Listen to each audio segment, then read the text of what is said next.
Tia, and she is getting ready for her third freshening. That means the third time she's going to have babies. She is about 9 days away from kidding, and this is about the time I like to start checking on the doe every day to prepare for when they're going to kid. And keeping a close eye on their body will give me clues as to when she's actually going to go into labor. She is a Nigerian dwarf doe, so a full gestation is 145 days. A standard size doe would be 150 days. The normal kidding range is any time from 5 days before the due date to 5 days after her due date. I found with my Nigerians, they typically go right around day 146 or 47. However, if they're carrying a single, they tend to go late, and that could be really frustrating. So the first thing I'm going to do on Tia, and I'll be doing this every day until she kids, I'm going to run my hand along her spine, and I'm going to check her ligaments. The ligaments will fall away. She's clearly not a fan. The ligaments will fall away as the birth canal is opening up for the babies to come out. They will start to soften ahead of time as we get closer to kidding. And then when they say they're quote unquote gone, labor is imminent. I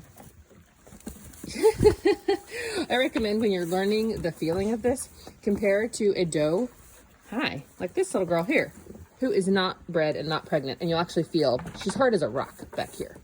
And Miss Tia is starting to get just a little bit soft. They're not really thrilled with my touching her. So with Tia, I'm going to be keeping an eye on this vulva of hers. It's very puffy.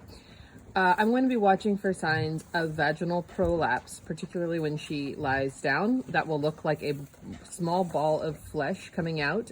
So far, I haven't seen that on her, but when I see a big puffy vulva like that, I will keep an eye on it. If you were to actually start to prolapse, you can buy or even make a prolapse retainer or harness to kind of keep things in until it's time for them to kid. She hasn't shown that she needs that, so I'm leaving it be for now, but I am keeping a close eye on it. When I start seeing signs of stage 1 labor, I will move Tia up into our kidding pens, which are a clean area away from the rest of the herd, where then she will go from stage 1 into stage 2 labor, which will be the actual pushing, and stage 3 is afterwards when the afterbirth comes out. So we'll be keeping an eye on Tia. So I'm here with Tia on day 143. We've moved her up into our baby barn area where we do our kidding, somewhere nice and dry and out of the wind. So the reason we've moved Tia up here is because we've been checking her ligaments every day, and they have really gotten loose back here. I can kind of wiggle her tail. She's holding it almost like it's broken. Not in the normal up position.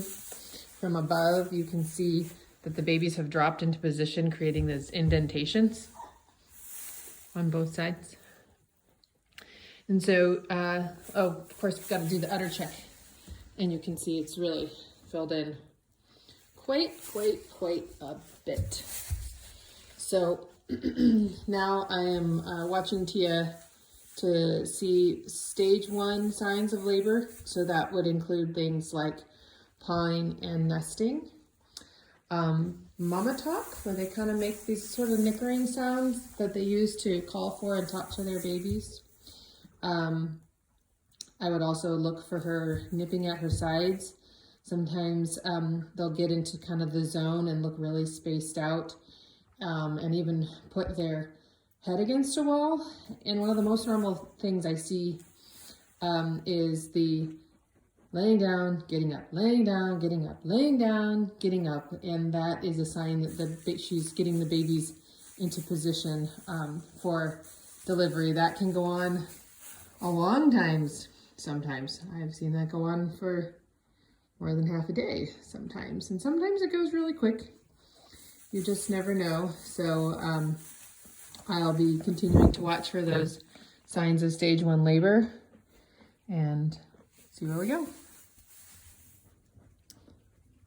I also wanted to add that, of course, when you're watching for stage 1 labor, you can sometimes really easily see when they're having contractions just based on their body language.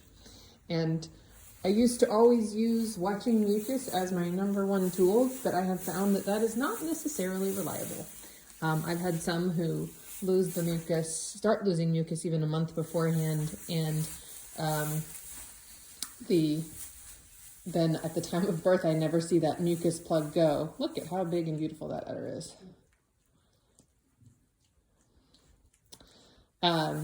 But traditionally, you'd have a string of mucus start, and it would get long and stringy and touch all the way to the ground, identifying that we were getting ready for stage 2 labor.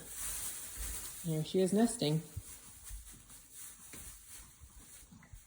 When she is in stage 1, we'll see that when she lies down, instead of tucking her legs up like usual, yeah, you're pretty uncomfortable. Instead of tucking her legs up, she'll start to have one leg out, sort of to balance herself and to push out and extend during contractions. But I'm not seeing that yet, but I suspect we don't have long to go before we start seeing that leg start to push out to the side. Honesty. So today is day 145, Tia's due date. I've been checking on her quite regularly. Just now came in and found she is laying there with her leg sticking out, and you can see her udder has really filled. It's just huge, and it's looking ready to pop. I would say we are seeing the first signs of stage 1 labor. I would expect that she'll be getting up and getting down and getting up and getting down as the babies get into position for birth. And we haven't actually seen any mucus yet, but like I said, that doesn't surprise me. Sometimes the mucus doesn't actually come until we're basically at stage 2. But so I'll be checking on her quite frequently now to see as we progress through stage 1 to stage 2. Quick time to talk about what stage 2 is. Stage 2 is when we reach actual pushing. This is when the doe typically will stick 2 legs out to the side and make large grunting noises, and even sometimes yell out when she goes to actually push. That is the actual part you think of when you think of labor, when she's actually pushing. So keeping an eye on her, hopefully the time soon.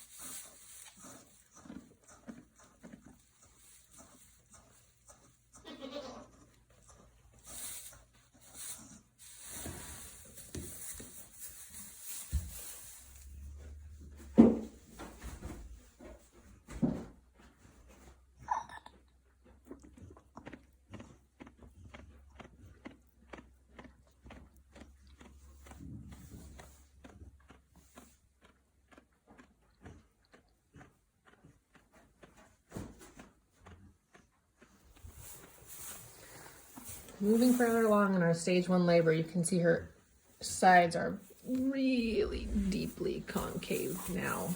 Really deeply concaved. Her vulva is still puffy, but it is starting to fall sort of in a back in shape.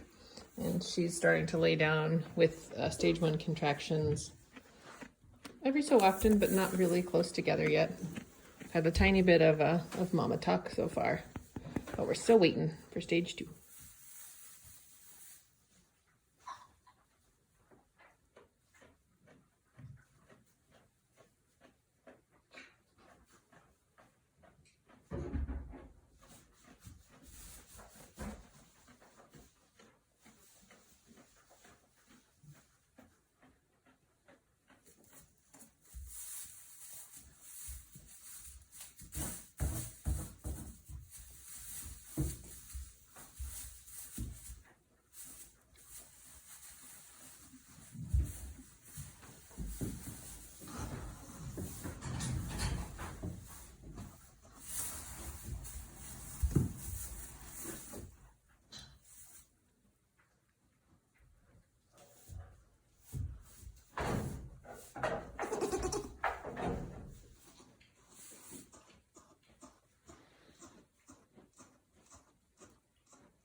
You start licking.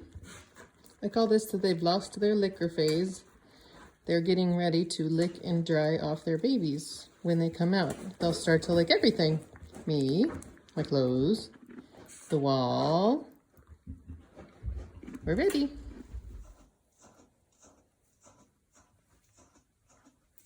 Still at stage 1, getting close to stage 2, I suspect.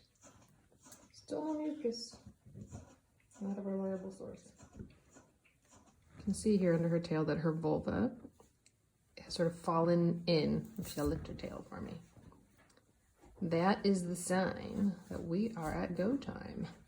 She is ready to start pushing. We've just reached stage 2. She is starting to put 2 legs out. And I expect to see actual pushing in the very immediate future.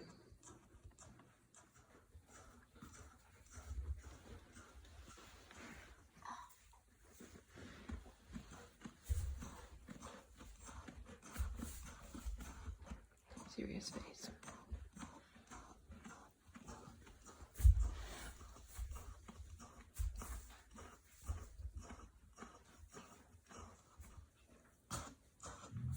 You can see she's starting to push.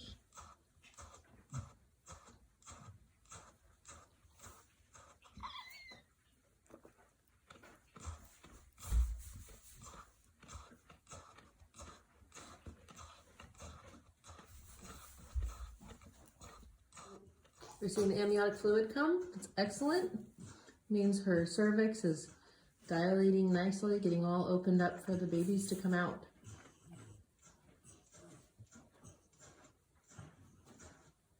Oh, good pushes. Good girl. Good girl. Now we're getting all that nice mucus out. Plus some poop, totally normal. Good girl, Tia. Good girl. I got you. Good girl. Good girl. Getting them all into position. Good girl. Good girl. Good girl. Good girl. You're doing great. The time is about 7:10. I like to watch and make sure we have our first baby out within 30 minutes of serious pushing. I suspect we've got a head right there. What we're hoping to see is a nose and 2 front feet. I will go in and assist if I need to, but so far it doesn't look like my assistance is required. This is her dilating, and this pushing is helping her move that baby forward and stretching everything out. She's doing everything right, just like she should. Good girl, Tia. Good girl. I've laid down a Chuck's just to help with the moisture once that baby comes out. Help us dry him off a little quicker. Great job, Mama. He's right there. You got this. Good girl. Good girl. Doing a great job. Doing a great job. Yeah.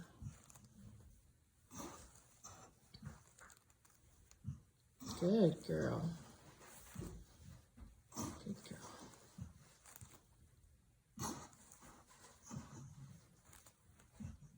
Good job. Is that a big baby? Yeah, you're handling it like a champ, sweetheart. I'm really proud of you right now. Good girl. This is Tia's 3rd freshening.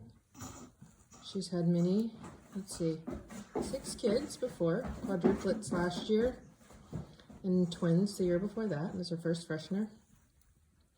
She had, I know in her 1st freshening, notes from her previous owner said that 1 came out fine, the other was tangled up a bit and needed help getting out.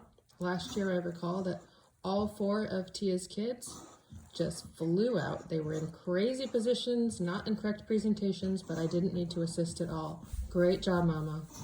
Great job. So I'm seeing what looks like maybe the top of a head.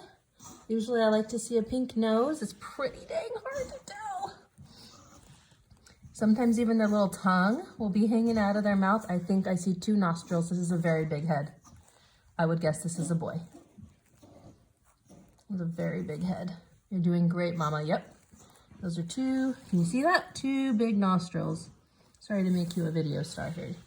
Tia. You're doing great. Sweetheart, you're doing great. You got this. I'd like to see 2 little feet under that nose. But since she seems to be doing well and progressing without me helping, those feet might be under there. Maybe I just can't see them yet, but she's doing great. That's a big baby, I suspect, which makes me think it's a boy. Oh, lots of fluid there in the front now. You're doing great. She's gonna be nice and dilated after this. It's tempting right now for me to want to jump in and help her. I will if I have to, but I suspect we might get a gush here in a second. She's doing it on her own. She's getting nice and open. I suspect she's got more than one in there. So this will help. The other 2 might come out directly behind. Oh yeah, mama, look at that sack. Your baby flew backwards, huh? You're doing great. Good. I expect I might get a big gush of water and that cracks. And it'll go splash. Good job, Tia. Doing a great job, mama. Oh, I know, so much work. So much work for a lady. So much work. Good girl. Oh, yeah. And you see all the membranes of that sac? Totally normal. You're doing great, sweetheart. You're doing great. Good girl. Good girl. I find it interesting in this case that we had what was clearly looked like a head, that when the fluid started to come before the head, it makes me start to wonder if the rest of the baby went back because it was a bit stuck, and I'm gonna have to go in there and help, but we're gonna find out. Or maybe this baby's gonna come out in one whole big sack all together at one time. Big ball of baby. We're gonna find out. I may need to pause this video to find out, to help and assist. Good job, Tia. Great job. Good job, mama. You are getting nice and open. Good job.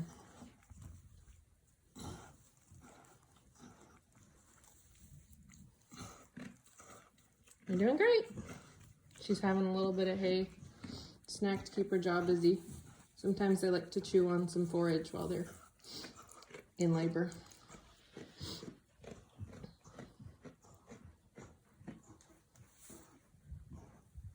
Good job, mama. Good girl. Getting back to pushing. Good. You can readjust, mama. Good girl. Good girl. Good girl. Good pushes. Beautiful. Good girl. Oh, I think I see feet there now. You can see there's some white joining in. That makes me really happy because that means usually those are little white hooves or the little covers. There's actually little sort of soft, I think the baby's moving. There's little soft covers that are on the outsides of the hooves when the kids are born. And I assume that this is to help prevent them from tearing the sac within mom. And this is kind of crazy because there's steam coming off of this because it's a cold night and this is a very warm situation. Yeah, you're steaming. You're steaming, Tia. Good girl. It's looking to me now like, what do we have there? What do we got here, mama? Come on. You got it. Good girl. Good girl. Who is this? Who is this? Come on, I want to jump in there, but I don't want to. Don't make me. Good girl. There we go. Good girl. Come on. Good. Good. Trying to see what we have in there. Yeah, I'm not actually sure exactly what part of the body we have. I think, well, I'm gonna say it's the top of a head because mine goats all tend to have a white pole, meaning white on the top of their head, which is what I'm seeing here. Come on, mama. I don't want to break that sack if I don't have to. That kid is nice and snug as a bug in a rug as long as he's in that sack. Okay, come on, mama. So I'm now noting the time. We are 7 minutes into this kid being in the birth canal. I'm gonna let her have a few more minutes to try to get this kid out before I assist. I might need to put down the phone here to check. Oh, maybe we got it. And if I do have to go in, I'm gonna sterilize my hands. Yes, mama, good job. Yes, mama, yes. Good job, Tia, wonderful job. Okay, setting down the phone because I'm gonna have to dry off this kid. Great job. There's a hoof. Oh, this kid came out completely backwards and in the sack. Oh, completely backwards. Completely and utterly backwards. Okay, sentence update. First baby came out fully in the sack, entirely backwards, but that sack was so strong and mom pushed out the whole thing all in one go, because that's how she is. And not within seconds after the first one came out, the second one literally just plopped on the ground, almost not a push. So we have 2 kids so far. We're watching to see, we're cleaning off their noses, making sure they get dried off and they can breathe. Mama's doing a great job. And then we're gonna be watching and seeing if we've got another baby coming, or if we have afterbirth coming. You did a great job, Tia. You can push out anything. You are a marvelous mama. Look at what a good mama she is. She makes sure her kids are all nice and cleaned off. She cares a lot about her kids. Her mom is one of the best moms in our herd. So no surprise that she's passed that same trait on to her daughters. Moment of truth here. This one has the cutest wet bottom. Is boy or girl? Please be a girl. You're really cute. Oh, I think you're a boy. Okay, how about you, sweet pea? You could be a girl. You look like a little tiny, little cute girl. Actually, I can't tell you are. Oh, it looks like you might be a boy too. So these 2 are boys. Mama's dried them off really well. I've gone ahead and tagged them and sprayed their umbilical cords. She's gotten really wrapped up in them. However, I've bumped her and she's not done. It would be easy to think we were done now, but I can feel by feeling the hard spots down here under her belly that she still has at least another, I think, kid or 2 left in there. They can get distracted with their kids and sometimes need to focus to get down to business if that's necessary. Sometimes you even have to take them away for a few minutes. If she doesn't get back down to business within 30 minutes of pushing out that second kid, then it's time for me to go in and make her see what's going on. But so far I'm not worried. She just needs to get focused again. Well, that was very eventful. Tia turned out to have 5 kids in there. All birthed without assistance, all decent size, couple little runts in there. 4 boys and 1 girl. We're making sure everybody's got their colostrum. And she is perfectly now on to stage 3. You can see she's delivering the afterbirth. And actually the weight of that afterbirth is what helps it detach from the placenta. So you don't want to mess with that when it starts coming out. We'll bump her and make sure she's absolutely done. We have had babies come out after the placenta, but this is normal stage 3.